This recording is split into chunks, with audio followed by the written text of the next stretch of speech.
Hi, everyone. Welcome back to Waking Up with Kandy, where, we like to talk in depth, have a little cosmic chit chat with others about their awakening, their spiritual awakening experiences.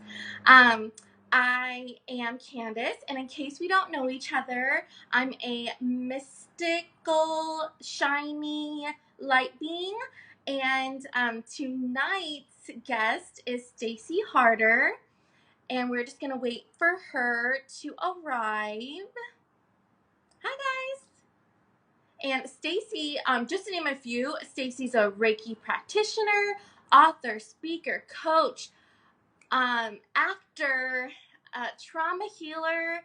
So she has a very unique, interesting story to tell us, and I've never heard it before, so I'm really excited. Don't mind my little wispies. Baby hair. It's cute. It's cute. It's cute. And so thank you for joining us. We're just waiting for a special guest. And I see that she has arrived. Yay! It's happening. It's happening.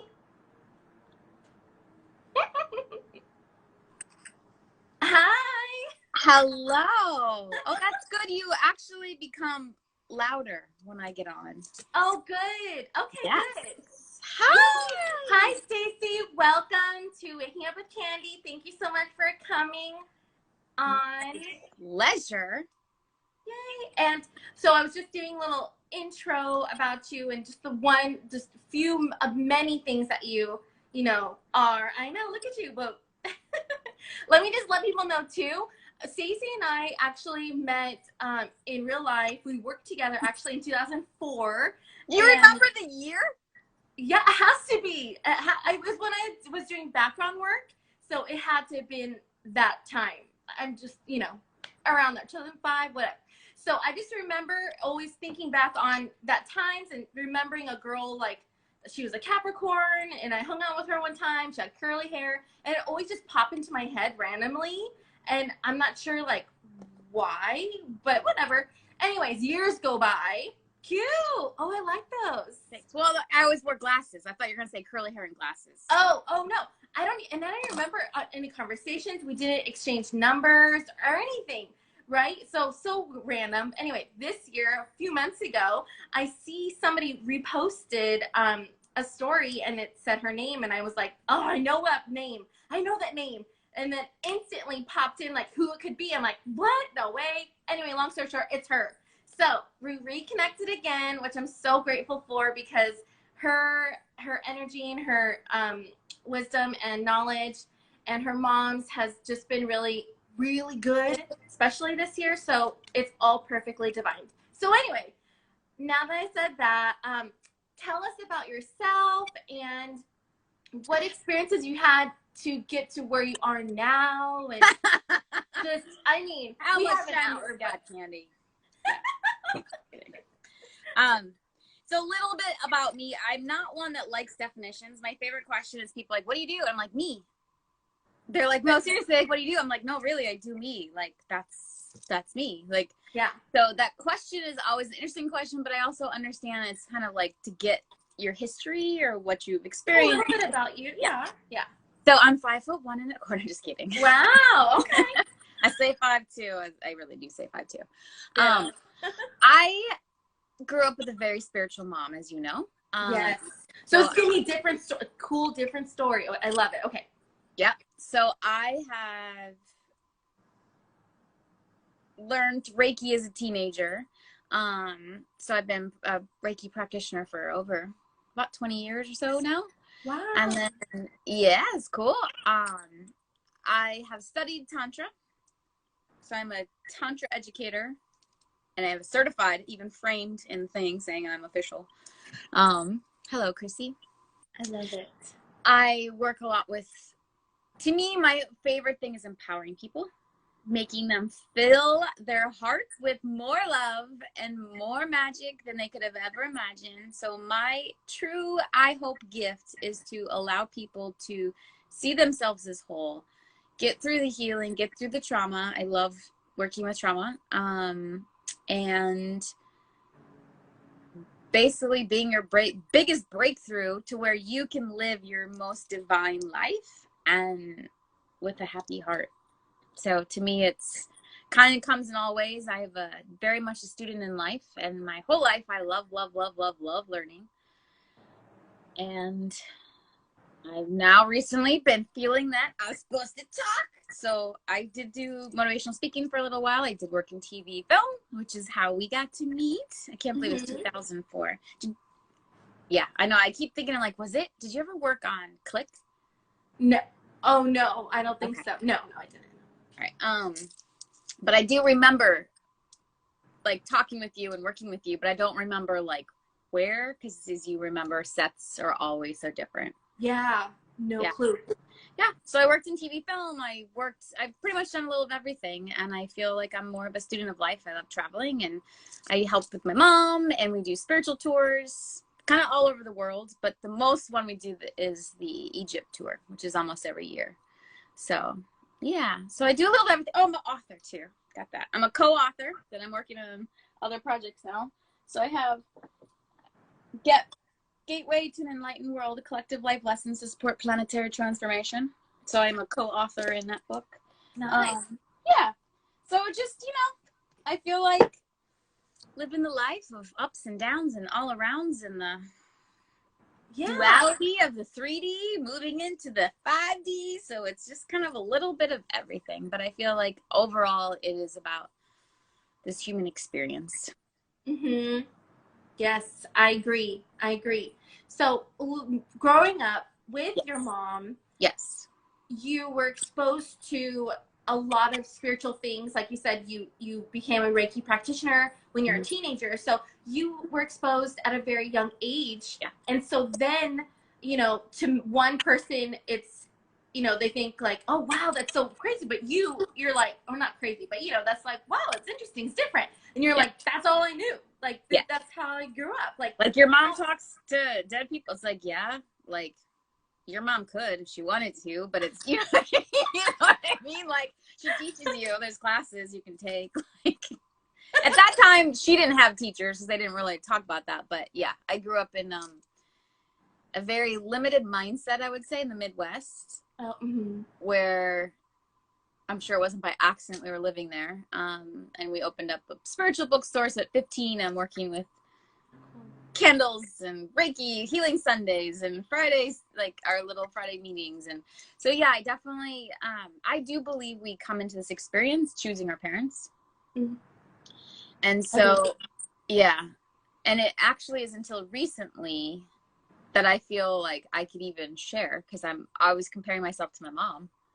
Right. And as you know, we're not supposed to ever compare ourselves, but I'm like, I can't speak like that and know all the things like, but it's like, she does have an extra 20, 30 years of practice. Yeah. And like, intense stuff too, like that she's gone through accelerated time to be where she is now. Yeah. And, yeah, so it's been an experience, but I actually don't know anything different. Yeah. And then I just imagine it's like seems so fun, but yeah, it's just normal to you. So then when do you remember like a moment that you had that was significant or that kind of shifted your mindset into realizing, oh, we're not just living on earth and we go to heaven or hell, or there's no God. There's actually there's the universe and, all that stuff. So I believe deep down, we always know that. And so we get little reminders and little hints, the little shivers of like, ooh. And I always say your shivers are something important. I always say that I believe our body is our vessel that's taking us into 5D. And as we start to tune into our body more, you're going to start to get those little jolts here and there and feel the difference, hear the difference, whether it's your mind, whether it's your body, whether it's your soul, whether it's your galactic team, whether it's your angels, whether it's just communication of other dead people. Like, you know what I mean? There's so much going on. And that when you really start to practice going inward and understanding this little feeling. Oh, that's my guides telling me. Oh, this is my higher self trying to put me here. Right. So to me, I do believe we have that throughout our entire life. And it's those little moments that I feel like if you go back in your life, there's almost like little memories where you're like, oh, I can almost see myself holding my hand. Like, you're going to get through this. It's going to be really rough, you know, but I also like, it's going to take you to the ultimate place, but it's going to feel like you're going to want to die. You know, like the people talk about this love and light, and it is love and light. And let me tell you, when you're there, it is nothing more incredible, appreciative gift. But the journey there is full of, you know, in order to have a rainbow, you have to have a rainstorm. Or so to me, it's the moments we don't see, and that's the tears, that's the pain, that's the thing. So I do believe that, again, I came in to help people work with trauma, especially sexual trauma. Yeah. And so I really started my journey as a baby, getting those experiences in. And in what sense? Like, what do you mean? Well, I was sexually abused from a baby to like 5. So for me, my lessons started coming real early, is what I was saying. So like learning how to trust, learning how to not control everything. Like, that's a newer idea for me because I've never felt safe in my body. And as until this year, I would say that's really finally. And I've been in full learning mode, I would say, pretty much my whole life, mostly because of my mom. I would say as a kid, I always knew too. I was very, like, I was like, Mom, you need to take an umbrella. And mind you, I'm like 3.5 probably. Mm-hmm. Like, so I'm little, you know, kids don't really tell their parents what to do at that age. Yeah. I'm like, no, we need an umbrella. She's like, no, we don't. Let's go. I was like, Mom, we need an umbrella. And she's like, Stacie, there's not going to rain. We're not getting an umbrella. And I'm like, okay, fine. And then, of course, like 10 minutes later, I was like, told you. She's like, okay, I should have listened. We need an umbrella. So I think in some ways, our senses are always there. Some of the moments that I would say, when you start to separate from self, where you feel alone and distant, and it's almost like your own room in a corner, even though you're in your body, but it just feels so like alienated from the world. Those are, to me, those beginning of getting you on paths. And I would say I was 12 probably, and I was suicidal because I wanted to start and redo this again. I wanted to end and then come back. Wow. That just came like that knowing, you know. Yeah, so there's a lot of things that came into it, but I was a figure skater. And so I couldn't train near me because there's no rinks. And so at 12 years old, I went and lived in Colorado with other families, and I loved it. But for 7 months, I was away from my family, and I'm super close to my family. So it was like this weird thing. And I went back to junior high, and then I felt so like empty without my skating, because that was like I've always wanted to be a figure skater, and I loved it. It was like my everything. I lived and breathed skating. You have to, right? As a figure skater, you got to be committed. Yeah. Oh yeah. Now I'm probably glad I didn't finish because of my body, your hips and cartilage and severe arthritis in your knees. And I'm like, wait, I'm not old enough for severe arthritis yet. Let's play with that a little bit. So it's all perfect as you work out. But again, then I had some sexual assault in junior high and different things. And it literally made me feel separated from my body. And so I'd say really the start of it, I would say, is around 12, when you kind of move into your adultness in a way. Right. Okay. But feeling the alignment in the most degree I've ever felt it is more recently than ever. So it's been, I'd say, years of practice and play. And also I've had my mom coaching me through the thoughts, through the words. So it's like I've been fine-tuned along the way, so it's really easy for me to see some things like words, like, oh, cancel, erase, you know, let's put different words out there. But I think it's a affirmations. Yeah. I don't think it's a process that will ever end unless we're dead, well, out of this experience in this body, in this form, right? But I don't believe that we just completely go away. We're just in this temporary game of life. Yeah. But Does that answer your question? Yeah, yes. Good. Yes, it does. Yeah. But I totally interrupted the story of like you started young, Tantra. Yes. Yes. And how but you joked that you started young. Yeah, tell us more about your like what brought you to Tantric. Perfect. So, and I would always start with two, like if you're on there, if you have questions, feel free to ask. I find your pain in your hardest lessons and the things that are the most tough is usually what we're here to heal and teaching others and how to help heal. So again, I have a theme of sexual assaults, violation, trauma, whatever you want to call it. Mm-hmm. And since I've done a lot of research, it's kind of interesting, but if you've had sexual trauma as a child, if you have an alcoholic parent as a child, or even a physically abusive parent, it's almost the same signs and symptoms of trauma showing up in all the things. Yeah. So trauma shows up in so many ways, and pretty much if you've got a heartbeat, you have trauma. It's just a natural thing that our brains do to protect us, but we don't actually learn how to process it. And I think a lot of it is because we're still having new research come out and still understanding it at a level that we've never really gone deeper into. I think Russell Brand says it perfectly. Like drugs are really, it's a cover to your trauma. It's the escape is that, and trauma can be one of the very challenging things to look at, but it's the most rewarding.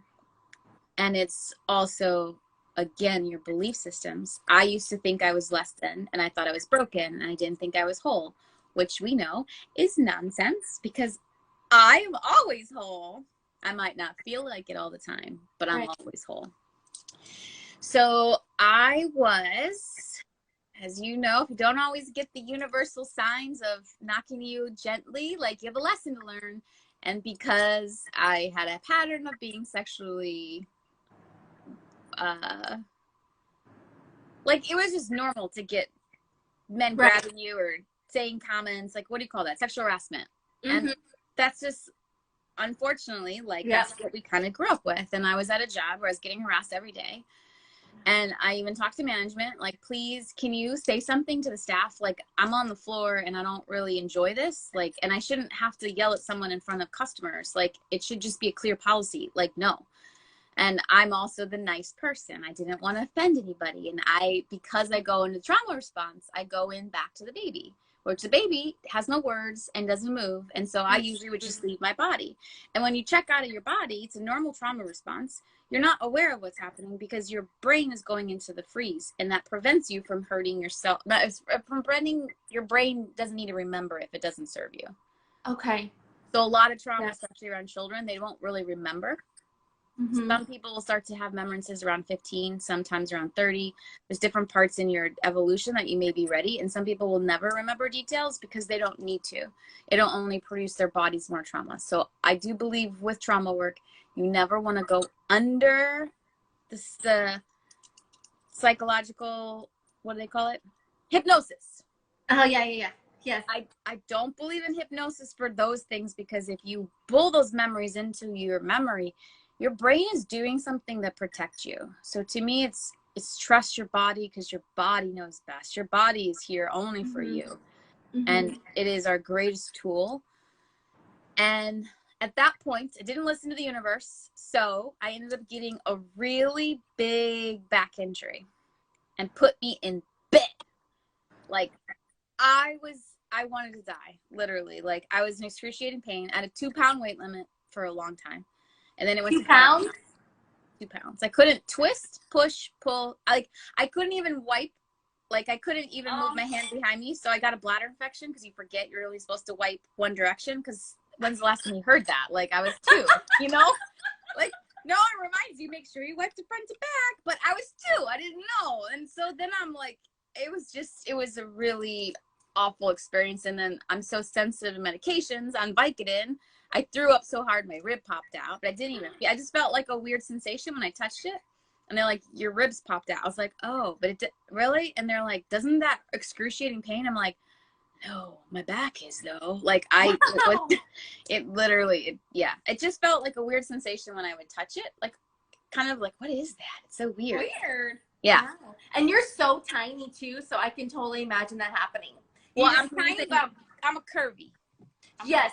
You're curvy tiny. I know. But like it doesn't in real life it's just your waist is like so much tinier. Thanks. But I got thighs and stuff. That's so cute. Yeah.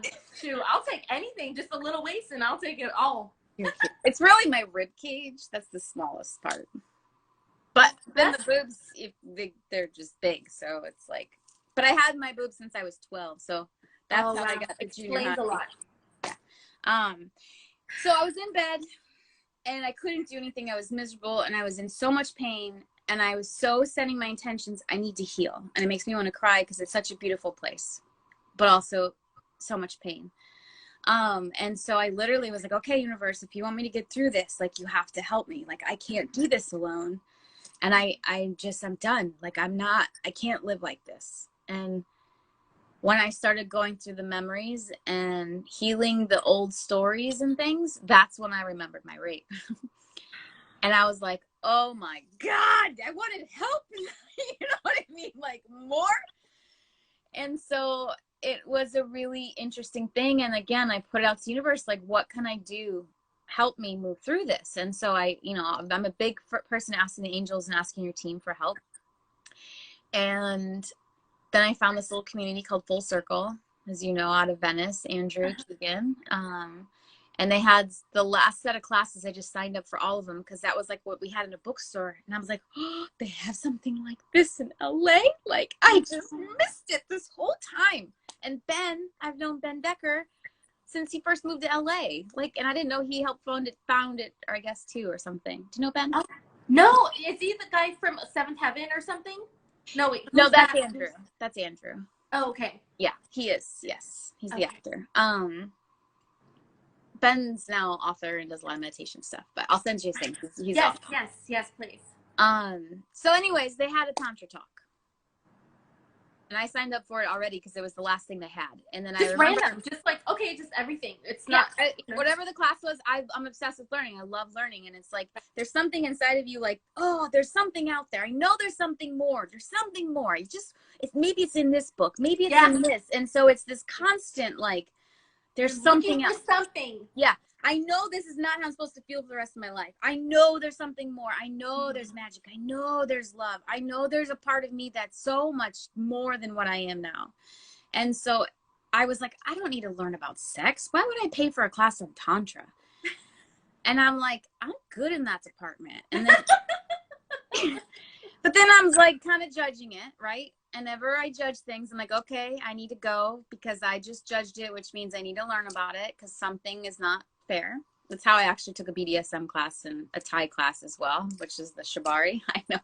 Oh, wow. I judged it. And so I was like, okay, I'll support my friends that did the classes and they were epic. That's so cool. So I was literally at the bottom and that's when I asked my team. And so I went to the Tantra class and I was in tears because I was like, oh my God, I didn't know they did sexual healing. Mm-hmm. And I was like, what? And they explain it because when our body is obviously wired and our brain wiring is, we don't even understand it. They say some people, it's believed to have less than 2 to 10% of our brains actually activated and using.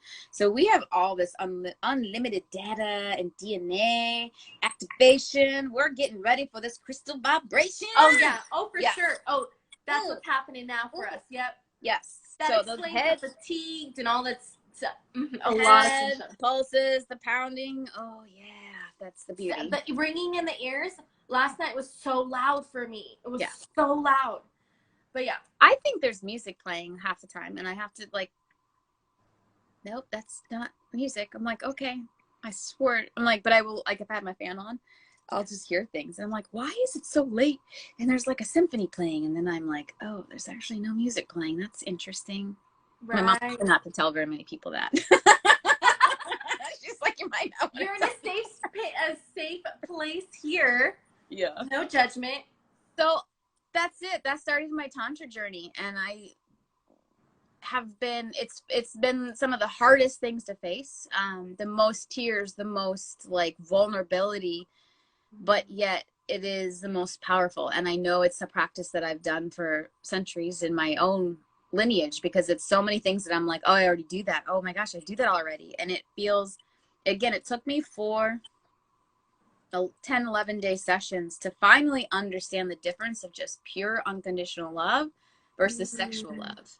Yeah. And because I've had the trauma, I have to relearn touch around my entire body.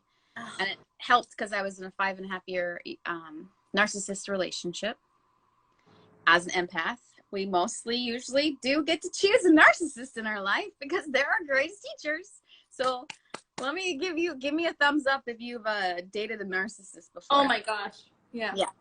And Wow. it was a gift. The biggest gift is showing up how to love myself.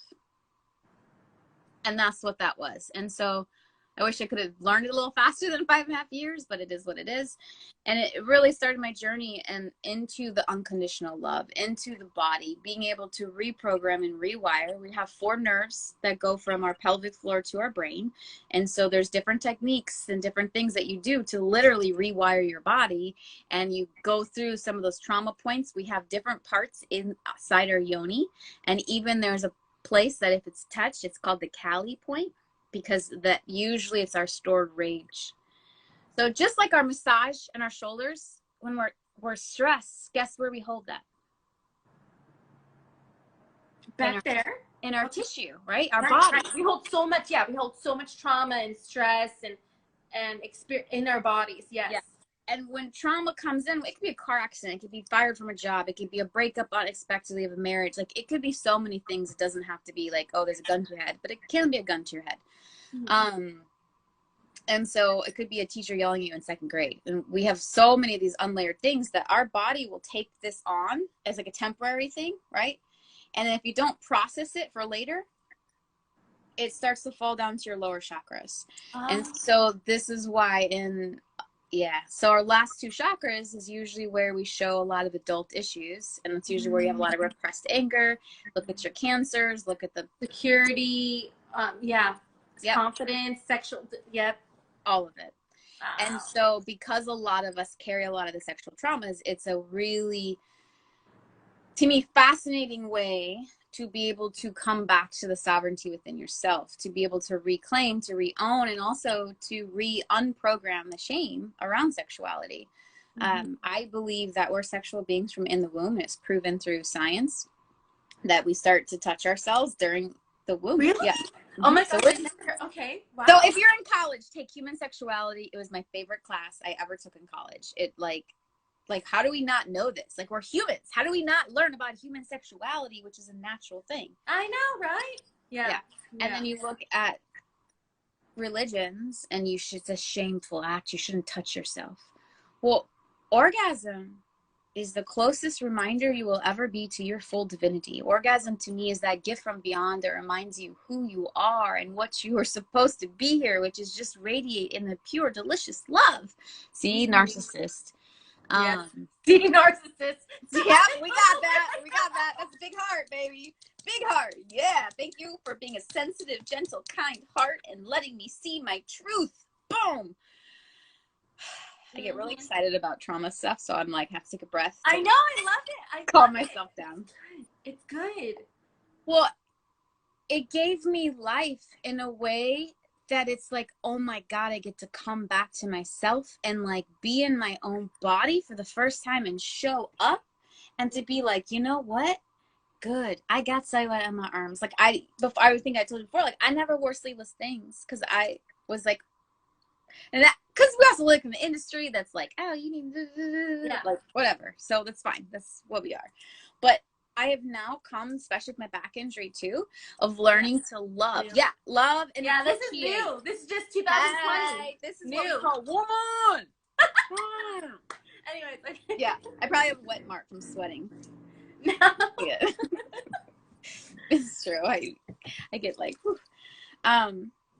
So 4 pelvic floor nerves going to our brain that literally rewire us. One of those is through sound. And so we have the vagus nerve that comes up the back of the mouth. Another way to see if you're in a stress response, if it touch the very top of your roof palate. And a lot of times you get that gag reflex, right?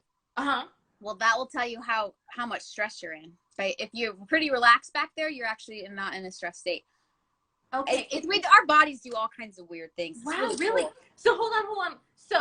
But if is it supposed to feel harder, softer, different, or if you gag fast? So it's kind of like when you massage your shoulders. Okay. You can help work it out and things. My chiropractor friend actually told me this, who does this work, and he's a hoot. He's awesome. He's actually in Northern California. What is this called? Is there a term for it, like a technical term? The thumb mouth test? Yeah, I don't know of it, so I'm just gonna say no. Maybe, I don't know. No. I'm sure there's some kind of chiropractic-y, interesting, cranial sacral therapy parts. I don't know. It is interesting. So if you notice, even I'll do some breath things and make a sound like because that actually is allowing your body to get it out of your system. So it does many things. So you use breath and touch as a combination to move the trauma that's being stored in your body from sexual trauma to, I mean, any type of traumas. And what you don't usually hear a lot too is when we're in our orgasmic state, that is when your subconscious is the most open. So that's the time to really use powerful words. And it's also a practice. It's a very sacred place. And you literally, for me, it's like this divine priestess coming in of emperor, goddess, queen, and just there as that pure divine person, like unbelievable. And it, because the Reiki and because the different things, the energy, their bodies will talk to you and you'll be able to feel. People do hands-on. I don't do hands-on internal exterior work with people in that way. I do body work. I just like energy body work or like movement, like so we'll move together.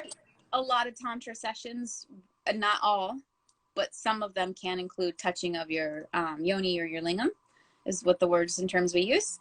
I don't personally practice them. I've been training them. For me, it's just not something that, it's different. And there's definitely people I'd recommend, but because you're working with trauma, so often trauma will be projected on that person. So I'm very clear that I just don't put myself in those shoes, those boundaries. I will totally do energy work and the body work and those kind of things. So you can still do excellent stuff. You don't even need to touch. You can literally be on top. But there is an energy that our body carries. And so that's what the whole part of yoga. And yoga is actually an aspect of Tantra. And what most people love is it's the calming, it's the stretching, it's the opening up. So let that energy flow. Yeah, it's a connection of breath. So good. Inward. Yes.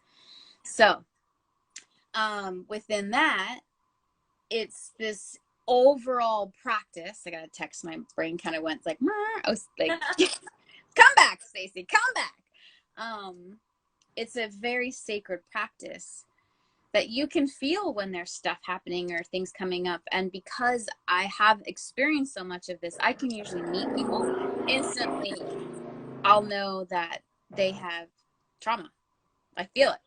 Wow. And so sometimes I'll get guided like, hey, how do you feel about this? Or, hey, I'm getting guided. I should say this and do this. Well, I'm just going to put it out there. And then a lot of times people are like, oh my God, I just said a prayer asking someone to help me with this. And it's like, okay, well then that's why my guides are talking to me right now, because I'm getting guided to say this to you. And so, because you never know how people are going to react. So I just kind of think, but as I'm around people's bodies, their bodies will just talk to me.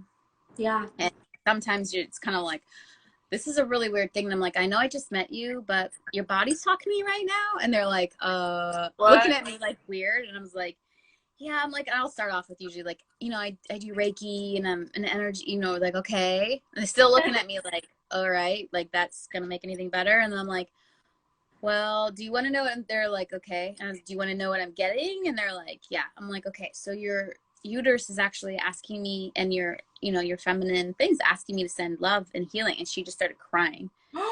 And she's like, and I was like, well, I'm getting chilled to talk about it. I was like, well, I don't know. I said, it's just asking me to send love. And she's like, I just had a complete hysterectomy and I'm bleeding and no one even knows that I have had this, and I'm trying to stand here and work and do my thing, but no one even knows. I didn't tell anybody. And she was just crying. And I was like, so perfect. How do you feel if I send you some Reiki right now? Like, you know what I mean? So those are the gifts too, that when you're being told to share something, you'll feel it. you'll feel it, and you just know. And it's okay if they don't want to listen. It's okay if they don't. But most of those people have asked God, have asked the angels, have asked the universe.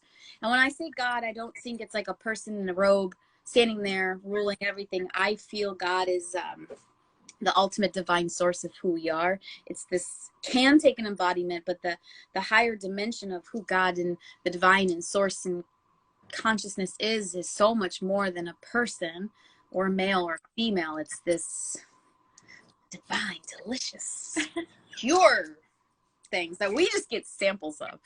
And your orgasm is a sample of that. Right. Okay, I don't know if I got sidetracked or not. So did I answer your question? Because I feel like I went over the place. No, I believe so. But I hope so. It was super cool and interesting. But then made me start to think about, I heard you today that you earlier, you talked about how you just recently were able to say God and how that kind of was a thing for you. Can you talk about that? Like, yes. Oh, gosh, oh, you watched my live with Dr. Harmony. Yeah, it was so Twin good. flames, y'all. Twin flames. And they never cut us off. So we did a 97-minute conversation. I know. Really good. Go to her page and go watch it. Thanks. Okay, so the question was what I heard you ask me about God and the word God just recently. Okay. So I just recently, this year, in fact, was even comfortable with Jesus and God. It's always made me a little uncomfortable, and it was like I didn't like the word. I would naturally just kind of like, ugh. And why? Do you know why? Like, yes. Okay. So if you knew my mom, she would try to take us to different denominational churches, or we would go to a non-denominational, so that way it wasn't like so programmed. But I believe more people die in the name of God than any other thing. More people will kill each other over that belief alone. And so for me, it was always this weird thing. And what I come to realize through conversation with my mom is that a lot of us brought in, especially now, came in not wanting to be in religion. Because that's not the truth of what God really is. It's the tamed down, controlled, manipulated version that makes you in fear, that makes you and that's why Jesus is like, whatever I can do, you can do this and greater. Yeah. Right? It's all about love and forgive them, for they don't know what they're doing. And I do believe even in all of this going on right now, our greatest gift is to send unconditional love. So as we grew up with that whole God thing has always been so uncomfortable for me. And then once, really through ISIS came Mary Magdalene. And then once I started reading some channeling of Mary Magdalene and stuff, it was like, I felt it. I was back in that place of like, oh, I understand this now. And knowing that's, I think too, where religion started to strip the feminine out of modern day society. It's been happening for thousands of years. But I think she's obviously one of our divine feminines. A lot of people say she was Isis embodied. Right. Or Sophia. Yeah. Isn't that kind of like... I don't do Sophia as much. But it's another name. Just another name. Yeah. Yes. So I've heard two things around Sophia, of Sophia being a negative and also Sophia being a positive. So everything you listen to, even me, please ask to know your own truth. Because everybody, I believe, has a different version of truth because of many things, of what our programming is, of what we're coming here to do, what we're coming here to solve, or our issues. We all came here for a journey. And so it's very important to find that inner truth. So Sophia's not one that's called to me a lot. It kind of has a natural, like, I'm going to leave that alone. So I don't know why. That's interesting. Yeah. I mean, that's exactly, you just take what resonates with you. Yeah. I do get the Sophia Codes book. I listened to part of it, but I couldn't follow the whole thing. So it's interesting. I don't know. Yeah. So again, trust it. But with that, wait, what was the question? Go back to the question. Sorry, I had that huge live, then we had another master class, and then my brain is like, wait, what? Go ahead. Just the word with God and everything, but you just finally felt we came in to basically not be programmed by the religion, but to step into our own truth. And so I think that's what happened to me, is I started feeling ready now to carry that truth. And then I was literally started becoming obsessed with Mary Magdalene, and ironically, I've had her on my wall for 15 years. Really? Not even knowing? Wow. It was this weird thing at a thrift store that I was obsessed with. And there's 2 of them. This is the weirdest thing, right? Because Jesus always, like, people who like Jesus a lot was kind of like weird to me. Now I get it. It's like an ascended master that came down to literally help. And I think a lot of Jesus' teaching was for this moment. It's literally for us to start believing in our own divinity, even though back then we wanted to think, oh, he was the son of God. No, he was teaching us, all of us, for the son and daughters of God. We're all God. We're all Christ consciousness is, Yes. And so to me, his teachings really were for a lot of this moment. Yeah. And when I started getting comfortable in that and understanding it in my terms, then I'm like, yes, God is good. Because it's just this beautiful word of, like, it's divine. It's everything. It's all that is. And it's all perfect. And we come in for this experience to go back and forth, the duality, the pain, but it's never supposed to stay. We're supposed to experience it, but those only bring you back home. Because otherwise, if we didn't know what that negative stuff, we wouldn't know what home felt like. Right. And so we actually thought this is a fun experience to actually feel what it's like to have the duality, so you can be like, whoa. And we've never really this human experience is quite a experience. I mean, I don't know how else to play. A game, a play, yeah, it depends on your perspective and your viewpoint, and I mean, every single moment, every year I manifest a new self, a new vision, a new reality for myself. So I don't want to play with that person. I don't have to. You know, do whatever I want. Yep. So it's cool. It is like a game, like that. Well, and that's the part that you just said. I could do this, I could do that. Please. Life is a choice. If you take away anything from tonight, there's your cookie. Take your cookie. My little crystal from Egypt. Oh yeah, literally. Tell us about Egypt. Yes. Okay. I love Egypt. I'm kind of obsessed. So Egypt, I don't know if you see I have a lot of Egypt things around me. All my so how long have you been to, how many times have you gone to Egypt? I believe I've only been about 5 times now. Mom's been, I think, over 30. Wow. Yeah. So my first trip to Egypt, I was 15. It was fun. My cover of my history book at the time was King Tut, so it was perfect divine timing. Egypt's always been a very special place for me.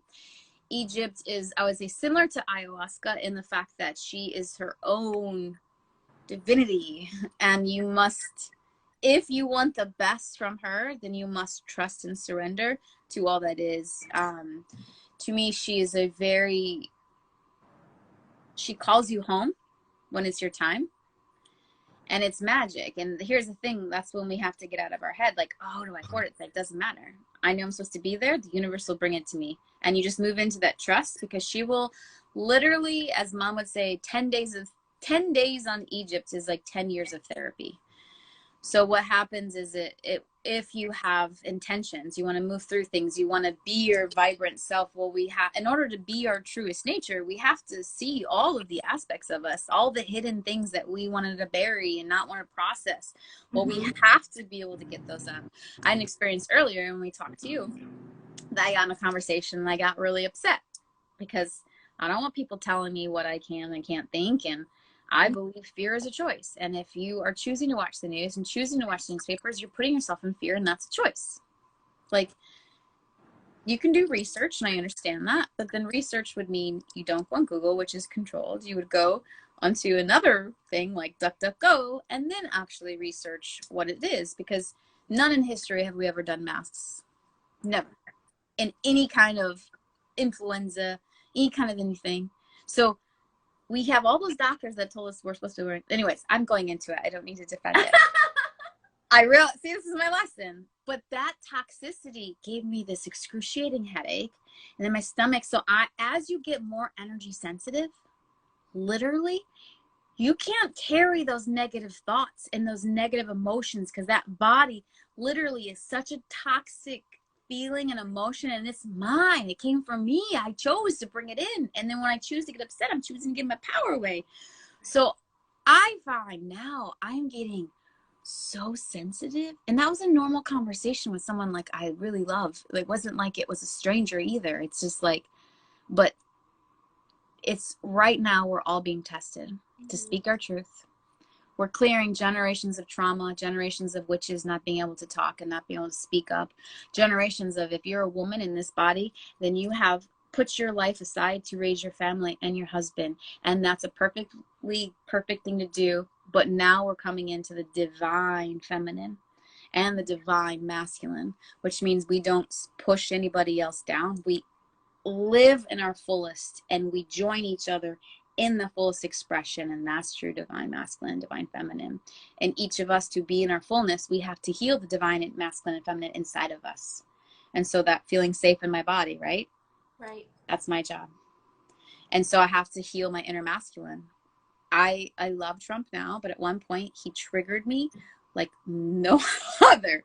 And I could not stand him. And mom's like, send him love. And I'm like, I can't. Like, it was so hard for me. I was like, no, I just like, you can't say that to a woman, blah, blah, blah, blah.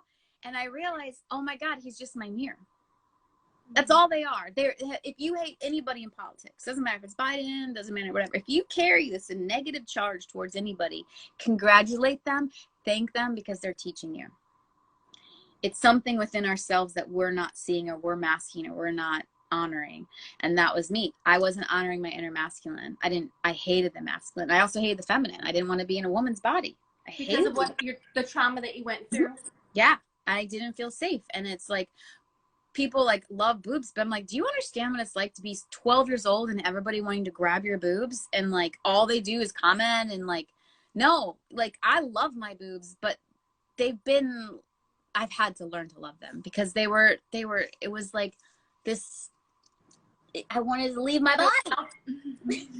So like literally to be present in my body in its fullness is a very new concept for the last few years. But it's also, I know it's a gift, you know, and I know I'm here to help other people move through that. Wow. You are, yes. And you do. I mean, I think it's beautiful that you're turning something into that experience that you had. Some people just crumble away, and, you went through your stuff because, you're only human, but for you to go past, into how you are now, like, you love your body, you dance, and you just like I'm like, wow, that's transformation. It is. You alchemized the situation, the experience, but it's choice, right? Too. Mm-hmm. Like, I chose to say, stop it. Like, I'm so mean to myself, and it's like, what? And it really started, I think, when I did the rape thing. Like, that was such an aha moment, because I made excuses like, oh, I shouldn't have done this, or I'm like, basically I was dating someone, I was drugged, because there's no way I felt something I've never felt before, and I didn't feel safe driving, and it was before Uber too. And it was just like, I did not feel safe driving. But I was very clear, he respects my boundaries, he'd never touched me, like, never went on my shirt, like, it was very PC, slept with my clothes on, like, okay, if I stay here, I'm not having sex with you, like, I will sleep with my eyes shut, but I just want to make that clear, like, I can't, enough. Because that was my other thing, I was very hard to get in my pants and to touch my body, because my body, I didn't like being touched, right, unless it was someone I really loved. And so it took a lot for me to feel safe into a man's presence and the physicality of the touch. And so long story short, I woke up and that's happening to me. So I'm like, whoa. And I know it's someone's taking my clothes off, because you'd wake up. So that's another reason I was drugged, because it's like, there's no way I could be like, not feel that being held down and take, you know what I mean? So anyways, I don't need to go. Yeah. Sorry about the details if that's disturbing. But it's part of my healing journey. I used to not be able to talk about it without bawling or crying or hurt. And so for me, also judging and shame. When we go into religion, it's shaming. When they say the word masturbation, to me, that's a word I do not use, because it literally means to be punishable by your hand. It's self-punishment by hand. And so I believe those words are wired into our program, because our sexuality is actually our gift. And our feminine, our womb is our creativity. It's your life force energy. So our sexualness is actually a gift from God, because it's your sensuality. It's the ability to have desires and to feel. And we are designed for that. We're designed to feel good and have pleasure. We have a clitoris that is thousands, 8,000 nerve endings in one little spot. It's not even one little spot. We think it's one little spot. It's actually, we have as much erectile tissue as a male penis in our female anatomy, and just clitoris. But we don't know that because no one teaches us that. Right.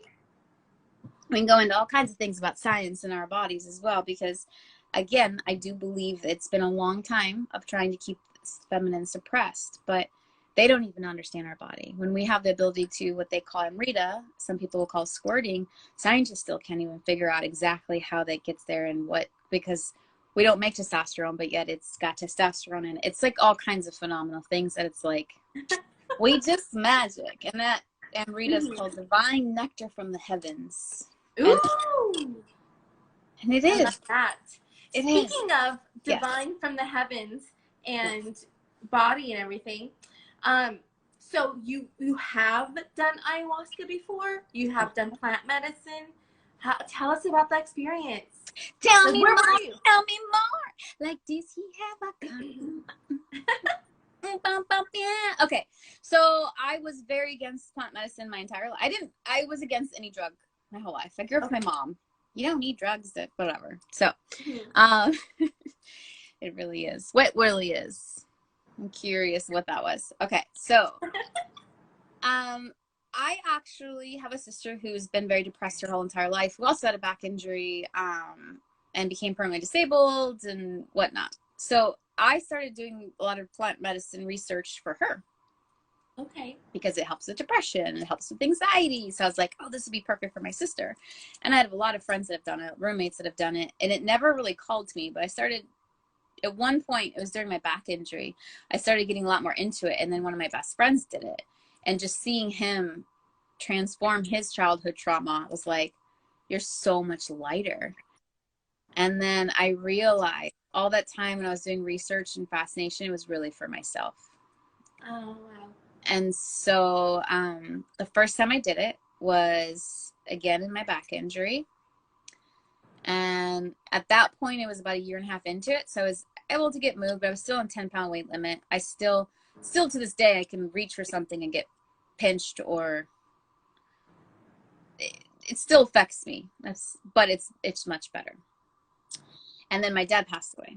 So I was in this very place. I can't work. I can't really stand for very long. Can't lift anything. Yeah.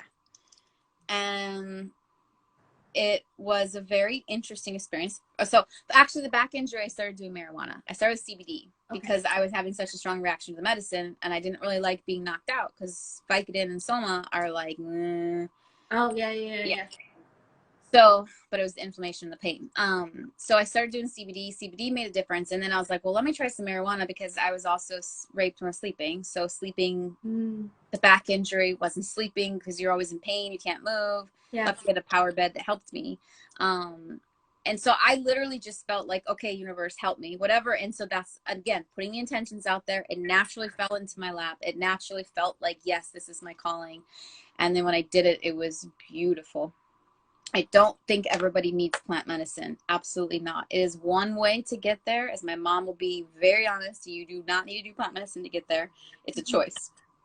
But to me, the ancestors gave it as a quick way to see without the veil, to remind you to come back home and help you in that journey. So for me, I see it as you can be a helpful tool.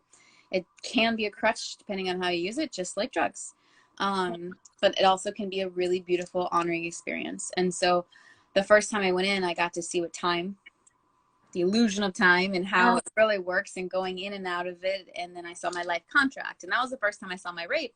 it's just part of my rape. It's supposed to be rape. Like, okay. So it was like these bubbles of life experiences, but there's nothing attached to it. Mm. And I'm like, but it's negative, it's terrible, it's awful. And I'm like, no, that's my attachment to it. Yeah. It just is. And so this was my experience. How I process it, it was up to me and my karma. And so, and I don't know, maybe I was raped somebody else in a past life. It's always good and bad. Whenever you experience one thing, it's always the yin and yang. You're going to experience the other. Sometimes it's instant. In this lifetime, I do feel like we're coming in to clear out. We've been prepping for this moment in time for thousands, if not the whole human experience. Like, not the whole human experience, but I think one of the times where we dropped in because the vibration was going lower. And I think it started in Atlantean times, and the earth can't exist in that lower dimension. So what we're doing now is moving that earth vibration back into the 5D, which I believe is where it was created for. She's a much higher being, but wanted to experience this. So we came in literally just for that physical shift. And if it wouldn't work, then I do believe we would have, well, we had to. It was like, there's no way she's not going to. It would just knocked out people. Like when we have those natural disasters, earth has a way of taking care of herself. Right. Just I like, know. I always heard that this time there would be a lot of loss.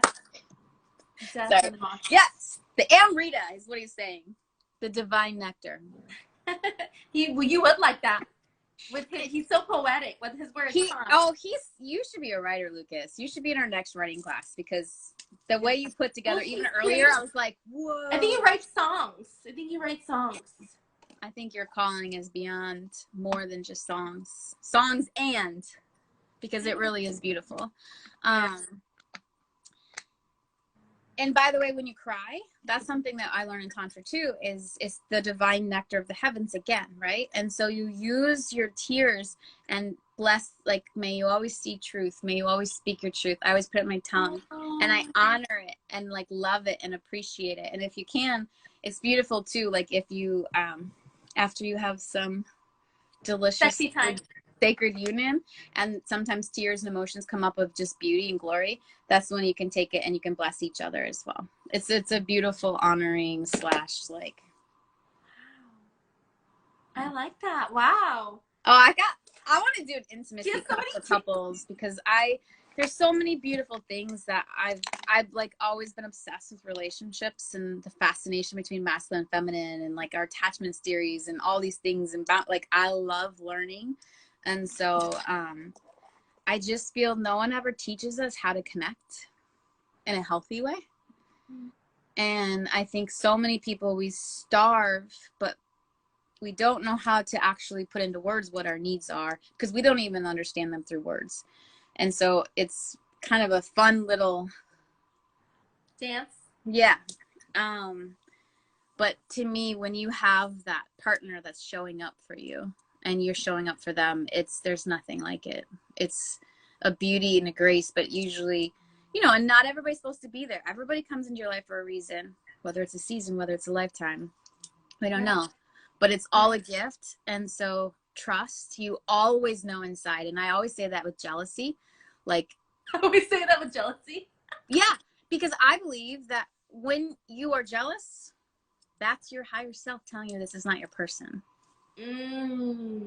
Interesting. That's my interesting. Really? Yeah, because I've had literally, when I've met someone like I've never loved before, like I've told you about, who I believe is my twin, I've loved him in a way. Flames. Yeah, so much deeper in a way. Again, both of us, like, I don't even know how to explain it. It's so beautiful and so honoring. And I've never made out with him. And he was in a relationship, and I was in a relationship when we met. And so, like, I knew when he was laying with someone one time, and it was like, okay, like, I have no jealousy, because I also know that's where we are in our path. Like, it's all perfect. There's a karmic, and he needs to learn his lessons too. And so it was, it's all trust. It's all divine. And it's funny because it's like, I've never felt, it's so weird. I don't know how to explain it. It's just like you go into this place of like, okay, and maybe one day it'll come.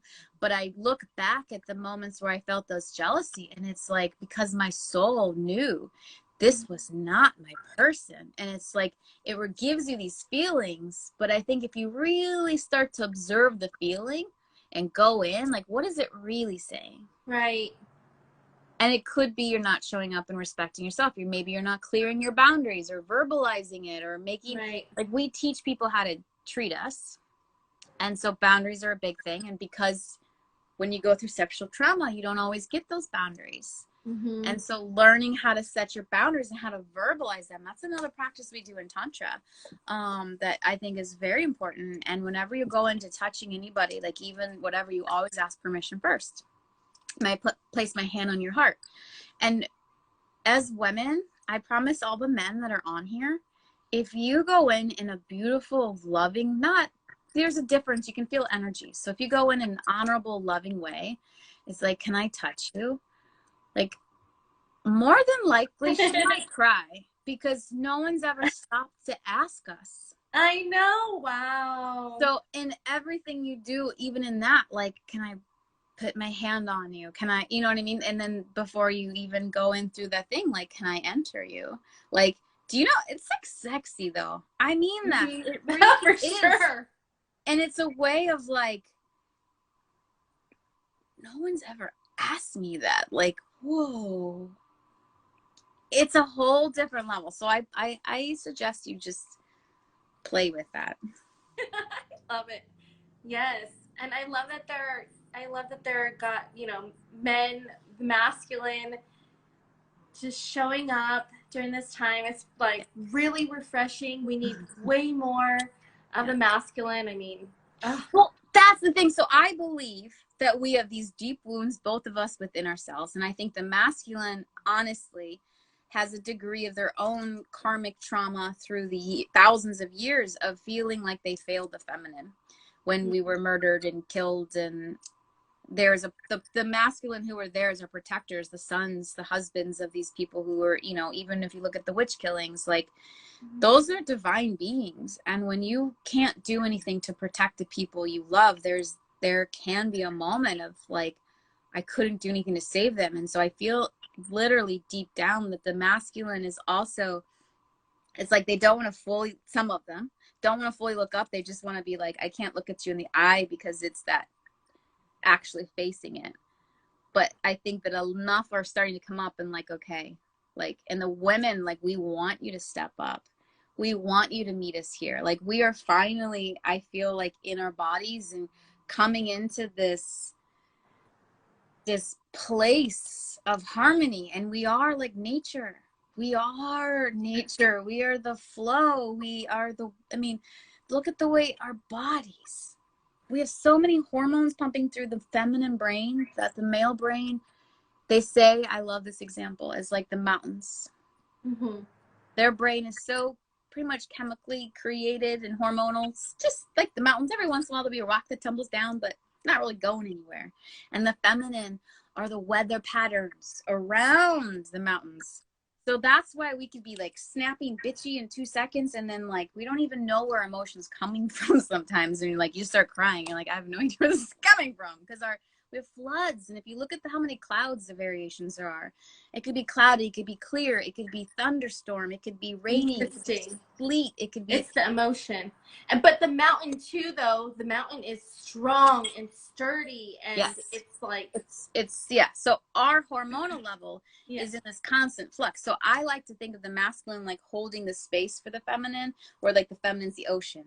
Yeah, it can be wild, it can be calm, it can be splashing, it could be still, it could be whatever she needs to be.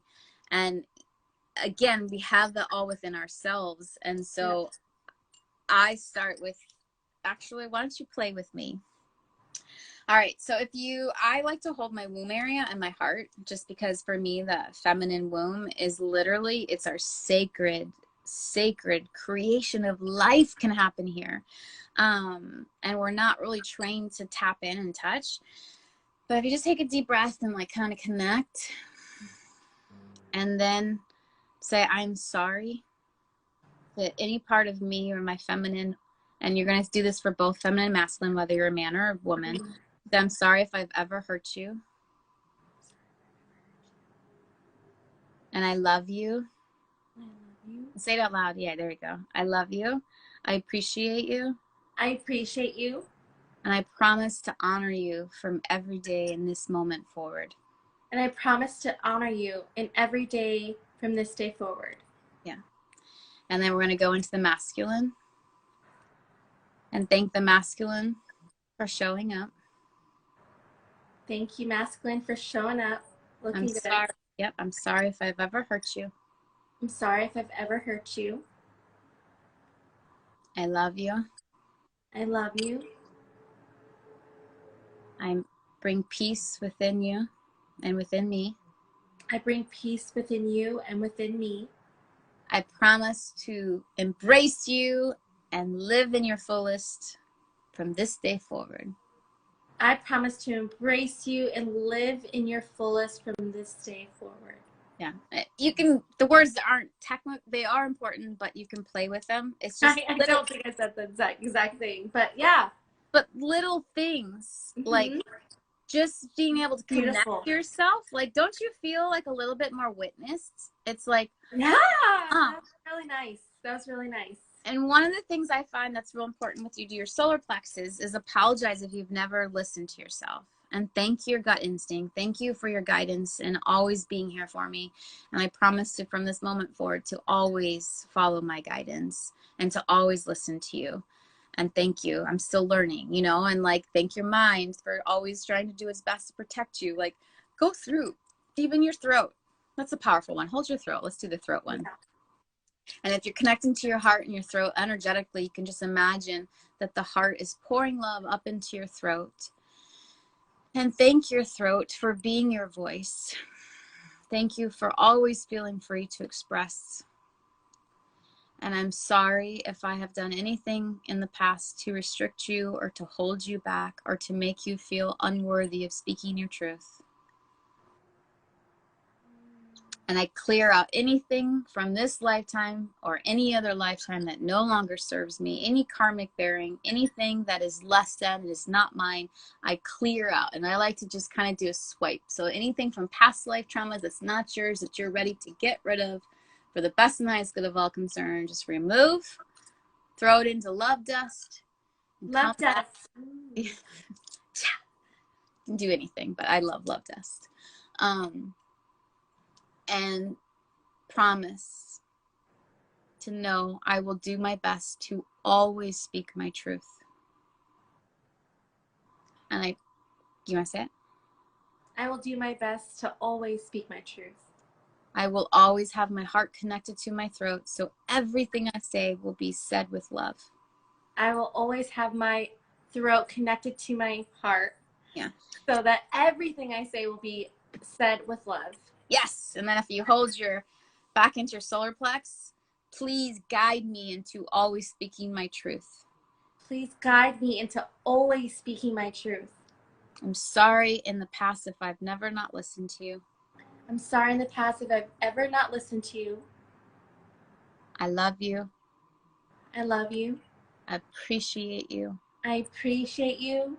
And from this moment forward, I want to always feel you are worthy of speaking all of your truth in your fullness.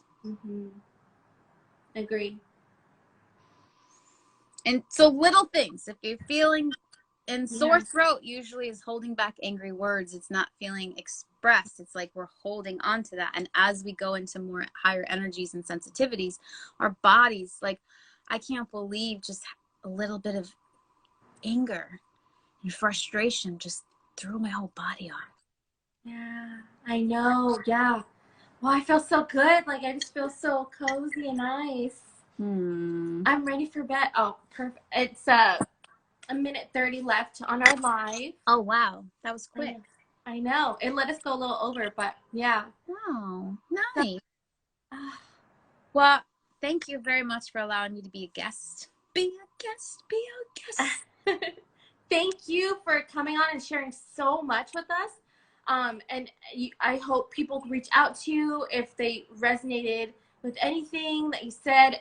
Stacie loves to ask, answer any questions. Like, she always loves it so much. So anything about anything, like, she just He's like I do not know everything about everything, but but you'll love to have a conversation about it. It's true. I love talking about everything. And yeah, and to me, it's all about what makes you happy. What makes you whole, what makes you happy. This is the time to let go of all the things that no longer serve us. And it can be as easy as setting the intention to let it go with easy grace. Bring in, baby, all the goodness and divineness that you are. Yes, you can find me. Feel free to follow me, like me. Yay! I have a YouTube, Stacie Harder. My website is Stacie Harder. If you can also reach out there. Yeah, I'm putting together a thing, just finishing the book first. But I will be having a 4-week women's course that get juicy together. Oh, that's good. It's kind of going to be a combination of the spiritual, the physical, just the full range of moving into our feminineness, because we haven't really been shown, and it's time. I love it. I'm excited. Thank you so much, Stacie. Have a beautiful night. You too. Thank you. Love and light. Bye. Thank you. Thank you.